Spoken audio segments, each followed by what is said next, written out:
Et Bonjour à bonjour, tous, bonjour tout le monde, bonjour salut Aziz. Sébastien, bienvenue Et dans cette nouvelle émission. merci, Comme d'habitude, merci. bah ouais, je me dis bienvenue à moi-même aussi. Comme d'habitude, trois sujets euh, qui ne seront pas associés à OpenAI, c'est important de le dire, Eh, ah là et là. qui seront exclusivement dédiés, à la robotique. Et Et donc du coup, on 16e a épisode, 16e épisode de Déclic IT, 16e. je crois que c'est la J'ai première vra- fois où j'ai- on parle pas ouais, de OpenAI. j'ai Il se vraiment passe des trucs arrêté de bizarres. compter, donc non, clairement. Non, mais c'est vrai que c'est pas plus mal de passer à un autre sujet qu'on n'abordait pas tant que ça depuis le début des émissions. Et c'est vrai que la robotique fait partie des développements en cours euh, qui ne sont pas autant communiqués que l'intelligence artificielle, mais qui sont pourtant bien probants, à commencer par un chien robot. Alors, je sais qu'on a déjà vu des chiens robots sur Black Mirror, mais également des prototypes de Boston Dynamics.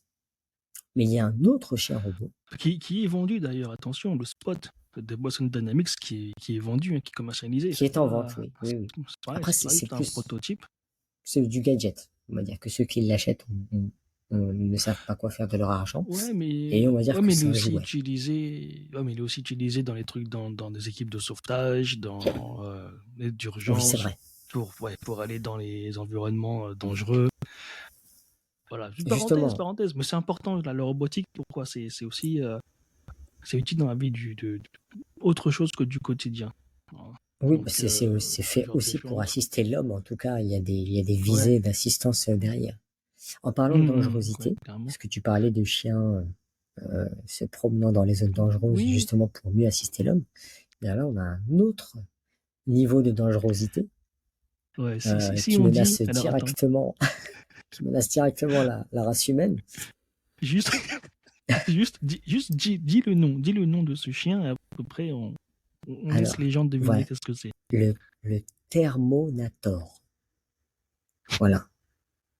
Je vous laisse imaginer ce que Voilà, ça peut représenter. c'est le nom de la fin de la race humaine. Voilà, tout simplement. Voilà, c'est ça. Alors, le Thermonator, thermo, vous vous en doutez, c'est le nom d'un robot chien capable de projeter des flammes jusqu'à une distance de 9 mètres. Mais c'est assez impressionnant. En fait, c'est un véritable chien robot qui a été conçu par une société aux États-Unis, qui est équipé de Wi-Fi et de Bluetooth, qui dispose d'une C'est autonomie important. de batterie de 1 heure. Donc, si vous croisez ce genre de chien, vous avez intérêt À courir vite, quoi, à d'ailleurs. courir vite et longtemps, à faire de la cardio, quoi. Et selon l'entreprise en question, qui s'appelle Throwflame, voilà, ça ne s'invente pas, C'est original. le Thermonator peut être utilisé pour contrôler et prévenir les incendies de forêt. Mais il crache des flammes. Enfin, il crache du feu. Oui. Bah, c'est une technique de pompier qui est assez connue, hein, enfin, que c'est connu. Je sais qu'ils utilisent ça des fois, de faire un contre-feu, hein, pour contrôler justement des gros incendies. Ah, bah écoute, tu m'apprends quelque chose. Parce que moi, de mon côté, je me suis dit, il se moque un peu du monde, là. C'est le Non, chien non, pyromane. non, c'est une vraie technique. Mais par contre, effectivement, les pompiers pyromanes existent aussi. Oui. Donc, Et il est ouais, indiqué, donc, bon. c'est pas juste un chien, c'est pas juste un prototype. C'est qu'il est conçu, ok, pour enlever la neige et la glace. Donc, concrètement, il va être utilisé dans certains cas. Mais on indique aussi que le coût de ce robot est de 9 420 $. Mais je ne sais pas s'il est limité à un certain type de clientèle. Ça, je me renseignerai plus tard. Est-ce que Mais le combustible est inclus dans le prix? je sais pas, faut regarder. Faut regarder s'il est pas vendu en pièces détachées ou s'il n'y a pas justement des bundles spéciaux dédiés à ce robot. Ouais. Mais voilà, comme vous vous en doutez, les réactions, elles sont assez partagées. Certains en font des blagues, comme nous. D'autres expriment très sérieusement, je pense, des grosses préoccupations sur, forcément sur les dangers que ça peut représenter. Un chien, déjà. Un chien robot, en plus. Et un chien robot flamme, derrière. Et du coup, La combinaison et du, parfaite. c'est ça. J'ai du mal à rester sérieux, mais en même temps, c'est super intéressant. Mais apparemment, Hmm. l'achat, il n'est pas justement restreint à un certain type de public. Et je le lis en direct. Il est vraiment dédié au grand public. Ouais, donc c'est encore un truc venant des États-Unis, hein, donc est-ce que ça va être considéré comme arme? Est-ce qu'il faudra un port, est-ce qu'il faudra un permis pour ce genre de truc? Là, on parlait justement lors d'une précédente émission, on rigolait un peu du fait que en Europe, on s'amusait plus à réguler qu'à produire. Là, pour le coup, je pense que voilà, les States, ils ont bien besoin d'une petite régulation quand même là. Ils ont un peu besoin d'Europe, là, à ce niveau-là. Aux États-Unis, Prenez un peu d'Europe, prenez un peu, c'est cadeau. c'est ça. Exactement. Je disais Ah, aussi, les réglementations varient aux États-Unis. En fait, c'est oui, disponible et ouais. légal, partout, sauf en Californie et dans le Maryland. Donc ça fait quand même une bonne grosse majorité d'Américains qui peuvent faire joujou. Du coup, ouais, non, ça, là, il y a besoin d'Europe, là, faut pas déconner non plus. Et t'as l'image du Texan, tu vois, qui avec tous ses flingues et ses guns, Et son barbecue, allez, c'est parti. avec son chien robot qui crache du feu à côté. Hein. Ah, Non, bon, honnêtement, si c'est utilisé pour assister, comme tu le disais, des secouristes ou dans, dans, dans le cadre professionnel, je sais pas encore dans quoi exactement. Mais oui, clairement, ça peut être intéressant, mais on connaît, enfin, je veux dire, je veux pas faire l'oiseau de mauvais augure, mais c'est mis en vente.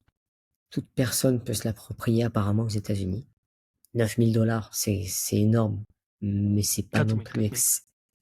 Ah, je disais 9 000 autant pour moi. Bah, c'est encore pire, ou mieux, je sais pas. Comment on se situe? Je sais pas du tout. Mais, euh, mais du coup, c'est pas anodin. Il y aura forcément des personnes plus ou moins bien intentionnées, qui utiliseront ce chien robot cracheur de feu, euh, Le pour, Termonator. pour, pour d'autres objectifs. Pour d'autres objectifs, peut-être pour impressionner la galerie, pour faire des spectacles et pour certains, je sais pas. Chien de garde. On peut Chien de imaginer tout. garde. Tu sais ce que j'ai en tête? Ouais, chien de garde. Et chien de garde, je pense que ce sera le plus souvent mis en avant, je pense, par les particuliers. Mais ce que j'ai en tête, c'est Hideo Kojima et le développement de sa franchise Metal Gear Solid et ses robots envahisseurs qui prennent le lead sur la guerre qui est lancée par les hommes, mais on envoie sur le terrain justement ces robots tueurs. Ben, ça m'étonnerait pas que dans les prochaines années, non seulement c'est le cas en ce moment avec les drones, mais, euh, mais sur le terrain, en tout cas sur Terre, ça ne m'étonnerait pas qu'on retrouve ces chiens robots. Alors, il existe déjà des chiens robots pour le ravitaillement, pour ravitailler des soldats, etc. Mais des chiens robots équipés d'armes à feu, ou d'armes tout simplement létales, bah, je pense que c'est déjà en cours de réflexion, voire même de développement. Évidemment, on n'aura pas officiellement les infos sur ce sujet-là, mais ça ne m'étonnerait pas qu'on retrouve ce genre de, de nouvelles technologies qui seraient utilisées et développées par l'armée. D'ailleurs, la plupart, le plus souvent, les nouvelles technos sont souvent poussées par l'armée pour ensuite être déployées au Ouais. grand public. Bah, Internet, Internet, ouais, clairement. par exemple. Mais oui, ouais. Bah, c'est ça. Aujourd'hui, effectivement, toutes les avancées, c'est d'abord un certain. Bon, d'ailleurs, bon, faut admettre. Toutes les avancées technologiques, ça arrive d'abord au porno et ensuite à l'armée. C'est vrai, c'est vrai. Aujourd'hui, c'est comme ça, c'est bizarre. Mais ouais, C'est ce qui marche le plus, hein. C'est pas que c'est bizarre, c'est concrètement euh, ouais. la sécurité d'un côté et le caractère addictif de la pornographie qui vont pousser des usages hyper poussés quoi au final. Et du coup, clairement, ça mérite de pousser la réflexion et de se tenir au courant, de se tenir informé, parce que ça, c'est une information qui est sortie il y a à peine une semaine. Moi, je ne connaissais pas ça, enfin, je n'en avais jamais entendu parler il y a que quelques minutes, hein, tu m'as parlé de ça il y a que quelques minutes, mais voilà, on s'est dit, il fallait absolument qu'on en parle. parce que ça restait Ah assez bah, drôle, tu m'étonnes, spectaculaire hein, et avec inquiétant à la fois. Enfin, il y a le tout un tas de mix, Termonator. il y a tout un tas de mix Termonator, faut qu'on en parle un de peu. réactions. C'est ça, exactement. Rien que le nom, Mais du rien que le coup, nom. mais pour, voilà ça, on va dire qu'on en a parlé. C'est drôle, c'est inquiétant, c'est impressionnant. Maintenant, on va passer à quelque chose d'un peu moins inquiétant. Ouais, bah allons-y. Bah, donc Amazon déploie 750 000 robots pour les aider dans leurs opérations du quotidien. Donc ça va euh, du robot aspirateur, par exemple. T'imagines bah, Ouais, des choses un peu voilà, qu'on imagine dans les robots aujourd'hui. Mais surtout des robots humanoïdes qui aident les humains à gérer la manutention. Et donc le oui, qui robot aide. humanoïde, oui, dans un On premier connaît temps. la nature de cette aide, voilà, c'est ça. Ouais, donc là, le robot humanoïde d'Amazon est appelé Digit. Et pour l'instant, il aide surtout à déplacer des caisses vides.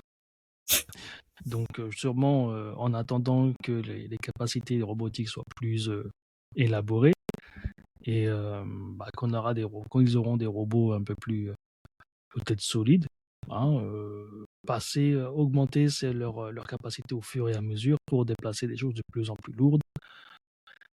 Et effectivement, bah, peut-être prendre la place totalement des humains dans les chaînes logistiques des entrepôts Amazon. Donc aujourd'hui, voilà, 750 000. J'ai vu une petite vidéo, alors d'ailleurs, où Amazon faisait une petite démonstration justement de ce robot-là. Donc il faisait déplacer des boîtes comme ça. Et au bout de 20 heures, bah, le robot s'est écroulé. Comme ça, Et sans aujourd'hui, raison. sans ça, sans raison. Donc l'histoire ne dit pas aujourd'hui est-ce que c'était fait exprès ou pas. Mais voilà, donc est-ce qu'il y a un petit message philosophique derrière ou j'en sais rien, mais bon, c'était pour l'anecdote. Oui, non, non, clairement. Mais Après, ouais. on se dit toujours la même chose au final. Est-ce que ça va davantage remplacer en tout cas, est-ce que ça va, oui, clairement, créer plus d'opportunités que ça ne remplacera certains emplois? La question elle reste ouverte, mais j'imagine qu'il y a pas mal d'employés d'Amazon qui doivent se sentir menacés. Bah, déjà que, parce que, bah oui, bah, imagine-toi, parce qu'effectivement, on peut parler de robotique, peut-être que c'est un petit peu loin, est-ce que la machine va nous remplacer? Mais tout d'un coup, tu as ton collègue à côté de toi de la chaîne de logistique, c'est un robot. Tout d'un coup, tu dis, il était où Jean? Jean, il était là, Jean, ici. C'est ça. Et ben non, ben Jean, il porte pas 15 caisses à la seconde, quoi. Ouais. Après, oui, on a beau dire qu'effectivement, donc la robotique, les nouvelles technologies créent d'autres types d'emplois, enfin, créent de Plus l'emploi, qualifié, oui, je pense. Plus mais qualifié. voilà, effectivement, c'est un autre type. Donc le temps que les gens se reforment, qu'il y ait une reconversion, etc., il y aura une partie de la population effectivement laissée sur le carreau, ça. Ça, c'est à anticiper. Donc il faut se former le plus tôt possible euh, lorsque c'est lorsque c'est envisageable, évidemment, pour adopter ces solutions au plus tôt. Parce que ouais, les choses, Il y aura forcément les un jobs. gros gap. Il y aura forcément un gros gap entre Ouais.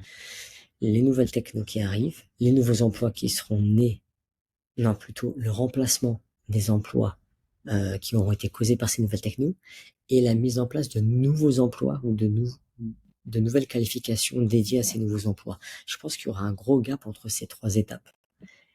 Et forcément, on va se retrouver entre ces gaps à un moment donné avec beaucoup de frustration de la part des employés qui auront été plus ou moins remplacés, beaucoup de frustration de la part des entrepreneurs qui rechercheront des ressources qualifiées et qui seraient du coup très rares hein, à un certain moment parce que voilà, il faut, comme tu le disais, le temps de former les personnes, faire en sorte qu'elles soient qualifiées, etc.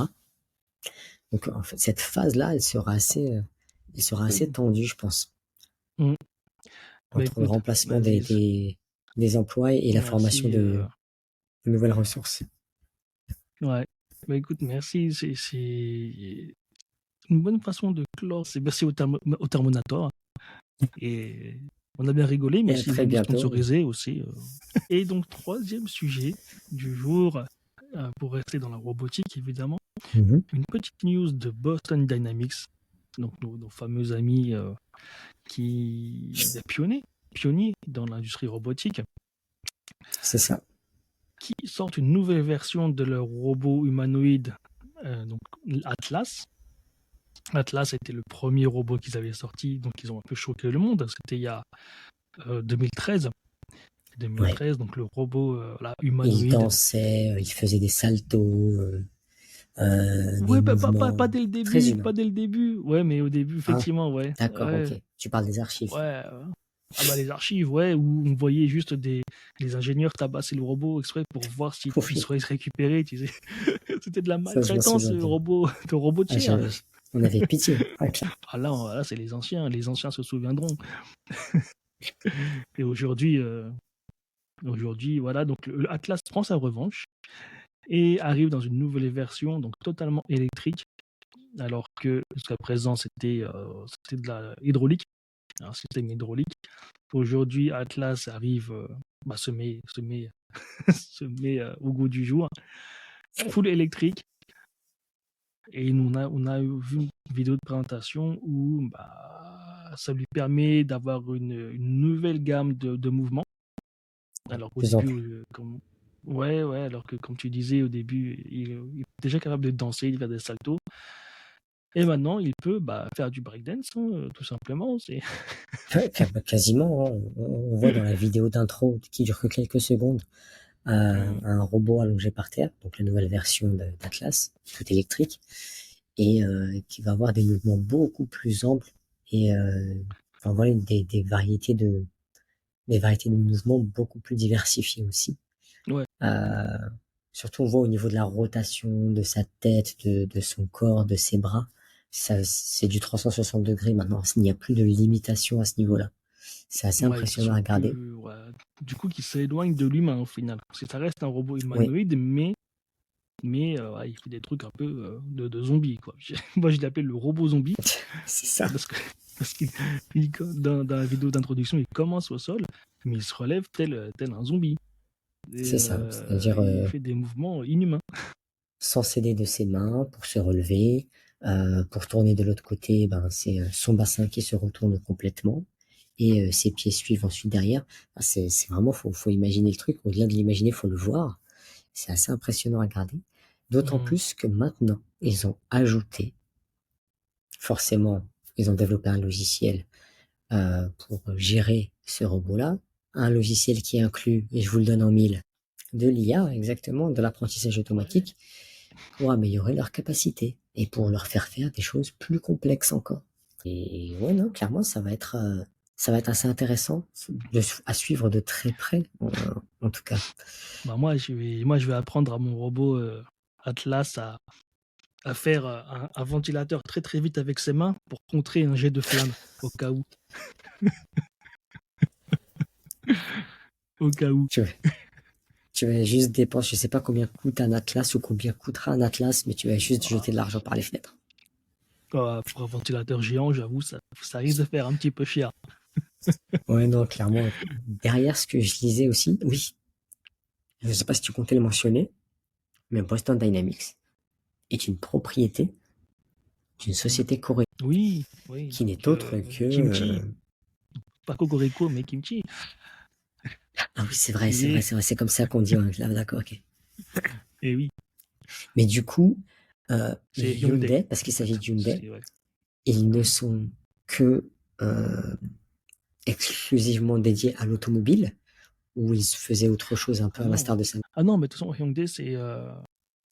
Déjà, sur ceux qui ne sont pas captés, Hyundai, c'est Hyundai en bon français, je ne sais plus comment on l'appelle en France, mais effectivement, donc Hyundai, non, c'est un grand groupe au final. Ils sont pas juste une marque de véhicules, c'est un grand groupe de la tech. Et D'accord. donc Boston Dynamics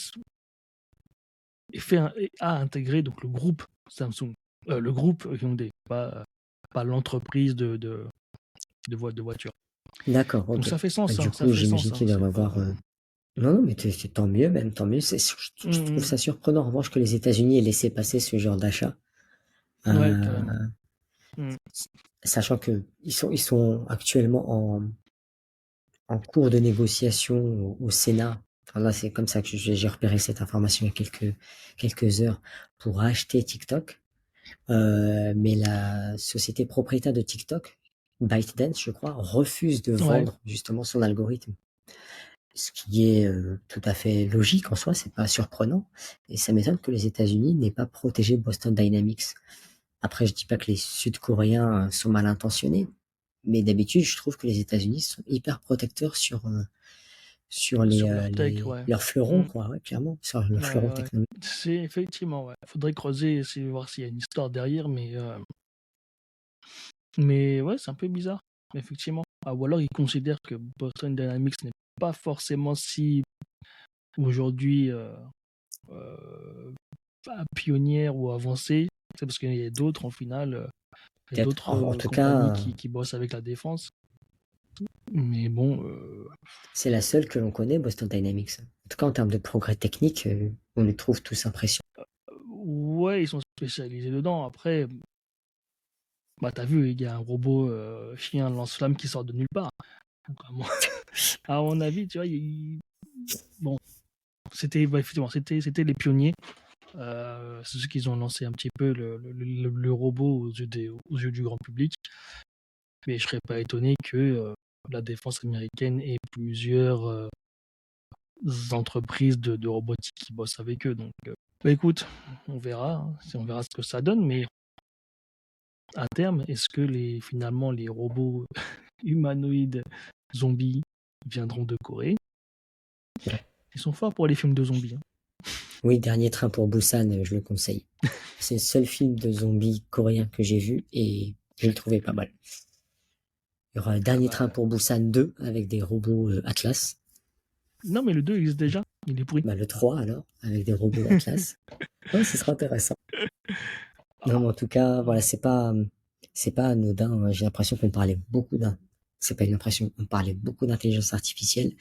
Là, avec la robotique, bah, forcément, l'intelligence artificielle va se déployer dans la robotique, va être exploitée dans la robotique pour, j'imagine, développer encore plus rapidement certaines, certaines performances ou arriver plus rapidement à certains objectifs.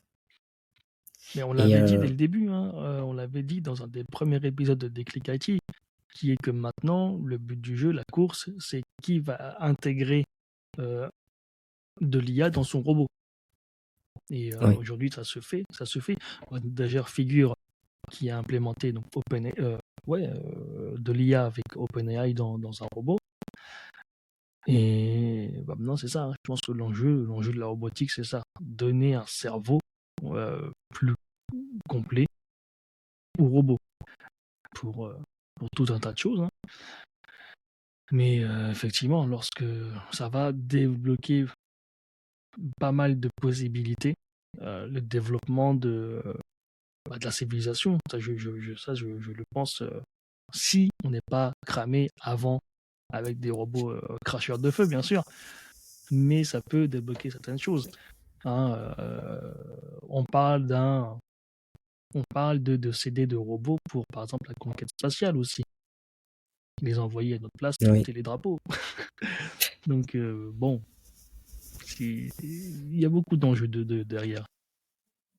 Oui, bah, c'est ce que je me dis aussi. C'est pour ça que je me suis tout de suite abonné à la chaîne Boston Dynamics et peut-être même celle du chien robot, hein, pour suivre en direct les nouveautés, si je dois m'inquiéter plus rapidement que prévu ou non. Mais Terminator. Terminator, c'est incroyable, quoi.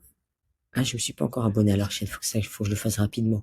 Je sais pas si on avait un autre sujet, Sébastien, à discuter, peut-être un peu moins centré sur les. Bah écoute, si tu veux, on peut évoquer la création d'un safety board aux US. Oui, qui serait, dont le but est évidemment d'avoir. C'est peut-être la réponse, c'est peut-être un peu le AI Act de l'Europe. Mais par contre, oui, là-bas, ils ont créé juste un board pour l'instant qui n'a pas encore légiféré. Mais par contre, c'est un système, on va appeler ça comme ça, un conseil de défense pour surveiller l'IA. Et donc, dans ce board, on a pour le moment 22 personnes. Et on retrouve des grosses têtes aussi de l'IA. C'est pas forcément des gens politiques qui vont légiférer, créer des lois, des spécialistes de la loi, mais on voit qu'il y a des conseillers tech, donc par exemple Sam Altman, un PDG de OpenAI, on a le PDG Nadella, le PDG de Microsoft, on a le PDG de Google et celui aussi de Nvidia, yes. vraiment les grosses têtes de l'IA américaine aujourd'hui, quoi. Et l'idée, ce serait de gérer, on va dire, les différents progrès effectués, les différents progrès réalisés. En tout cas, d'y Mhm. inclure une certaine éthique, peut-être, je sais pas. Mais je trouve que c'est un peu aberrant parce qu'on a mis finalement que des têtes pensantes de l'IA et c'est en réalité, je pense, dans ce genre d'instance, c'est là qu'il faut mettre des avocats renommés, des politiciens et éventuellement même certainement des spécialistes de l'IA. Si on a mis que des spécialistes de l'IA, pour moi, j'ai l'impression qu'on a mis les plus gros mastodontes de l'IA finalement. Ouais, ouais, c'est Euh, ce que tu veux pour dire. moi, c'est Ouais, on a mis ceux qui ont un c'est- gros intérêt à vendre de l'IA dans un conseil de exactement. sécurité. Bon, j'ai pas Ils peuvent très pensé à bien ça comme ensuite ça, faire mais des bon. études. C'est un peu comme Nestlé qui s'allie avec Danone pour dire que leur produit est bon pour la santé. Ça dépend de la catégorie de produit. Je dis pas que tout est tout est mauvais chez eux, mais il y a des cas où, par exemple, pour ton, oui, pour le financement de certaines études en micronutrition, pour simplement dire que tel et tel produit n'est pas dangereux pour la consommation. Euh, voilà, c'est Ouais, des études en tout qui sont rachetées pour rassurer la population, pour rassurer les politiciens. J'ai l'impression qu'on pourrait retrouver le cas ça. Philippe Maurice. Le cas Philippe Maurice aussi, très connu, qui balançait des Ah, études pour dire que la cigarette, c'est bon pour la santé. voilà, voilà, merci. C'est un Oui, très bon oui. exemple. C'est un très très bon. Ah Donc bref, voilà, c'est clairement, je effectivement, trouve ça donc ce bizarre. band, ce band aussi, je continue à naviguer un petit peu. Donc oui, il y a les grosses têtes pensantes de l'IA, mais on a des CEO de grosses compagnies aussi qui n'ont pas forcément dédié à l'IA, mais aussi une autre partie d'avocats civils. Donc voilà, il y en a. Effectivement, ça reste valide parce que on a. Est-ce que c'est trois différentes catégories de personnes, donc grosses têtes de l'IA, PDG de grosses boîtes et avocats civils, ils vont pas un peu se concurrencer dans ce groupe euh, pour, euh, pour faire passer certaines choses ou non, quoi. Oui. Parce que bon, c'est il y a quand même beaucoup d'intérêts comme d'enjeux financiers. Et puis aux États-Unis, la culture de lobby, elle est parfaitement assumée.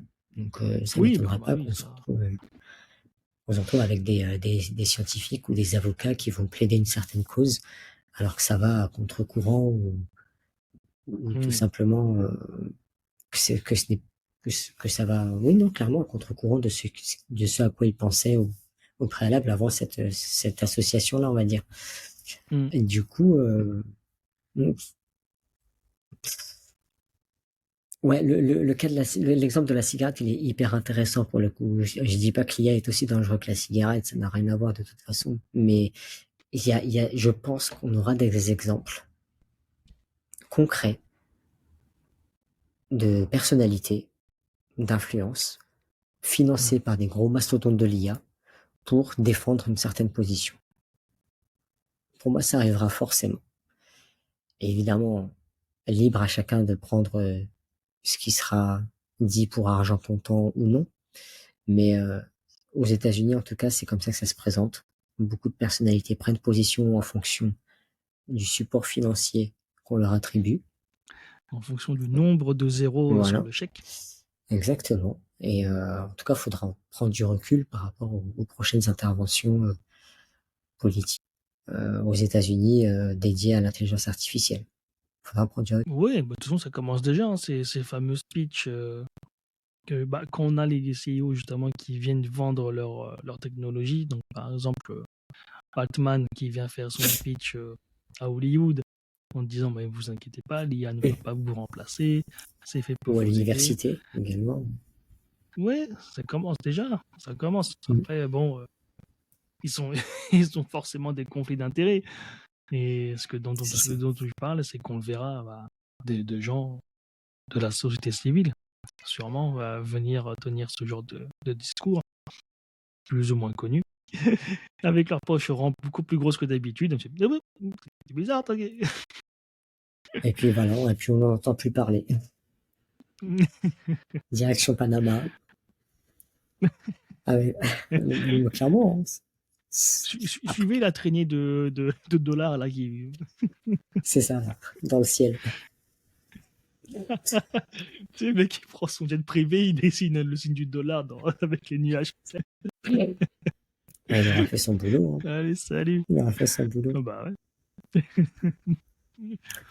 Bah, écoute, moi je pense qu'on. Maintenant, faut voir si en Europe on va mettre ça en place aussi. Je pense que si c'est mis en place de manière aussi officielle, et je parle pas juste de l'AI Act, si c'est mis en place de manière officielle avec des professionnels de l'IA, des personnes qui travaillent dans la loi de manière générale et des politiciens, je pense que ça serait plus sérieux et plus efficace que ça ne l'est aux États-Unis.